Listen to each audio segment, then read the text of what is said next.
wilayah perkotaan yang besar. Sebenarnya COVID ini kalau kita mau sederhanakan, bagaimana mencegahnya adalah memutus mata rantainya. Bagaimana caranya memutus mata rantai? Ya, dengan tidak ada kontak. Tidak ada kontak. Makanya kan awal-awalnya itu ada namanya lockdown, ya. Ada pembatasan sosial berskala besar, ya. PSBB. Di PSBB, ya, itu.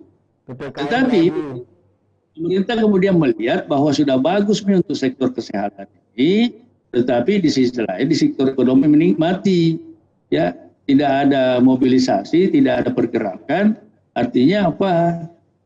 Kesehatannya mungkin bisa ditekan, tetapi persoalannya adalah ekonomi, ya, yang tidak jalan, sehingga ya bahasanya yang terakhir lagi, ya, hidup berdampingan dengan COVID, new normal. Ya. Nah itu caranya adalah kalau saya biasa istilahkan, ya tetap lockdown tapi lockdown pribadi, caranya adalah pakai masker. Ya, kita bisa pergi ke pasar misalnya tapi pakai masker. Ya, kita pergi ke satu tempat pakai masker, jaga jarak misalnya, sebagainya. Itu yang kita lakukan. Nah, tentu saja di kota yang lebih besar dan ada satu kecamatan, ya, namanya Kecamatan Balusu, karena di sana ada sementara kegiatan konstruksi pembangunan PLTU, ya. Biasa ada tenaga ahlinya dari luar, ini yang biasa. Tetapi kalau biasa ada tenaga ahlinya datang, kita lakukan isolasi beberapa hari, kemudian kita perkenankan masuk di wilayah Kecamatan Balusu. Ya. Berarti selama masa pandemi ini kan PPKM level 2, level 3, bahkan Makassar sampai level 4, seperti yang Pak Bupati tadi gambarkan, kan sektor ekonomi sangat terpukul. Bisakah kami mendapat gambaran sektor apa yang memberikan kontribusi besar di masa-masa puncak pandemi, katakanlah seperti itu, di Baru ini, yang sangat membantu perekonomian di Baru sehingga pertumbuhan ekonominya boleh kita anggap tetap stabil sampai sekarang ini, Pak Bupati? Sektor-sektor apa saja yang berperan?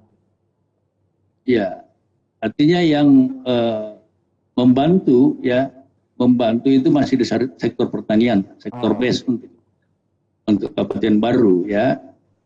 Sehingga kita melihat di awal pandemi itu semua terjadi kontraksi, pertumbuhan di bawah nol, tetapi alhamdulillah Kabupaten Baru masih di atas. Ada kurang lebih 14 kabupaten kalau tidak salah di Sulawesi Selatan yang masih pertumbuhannya positif, termasuk Kabupaten Baru.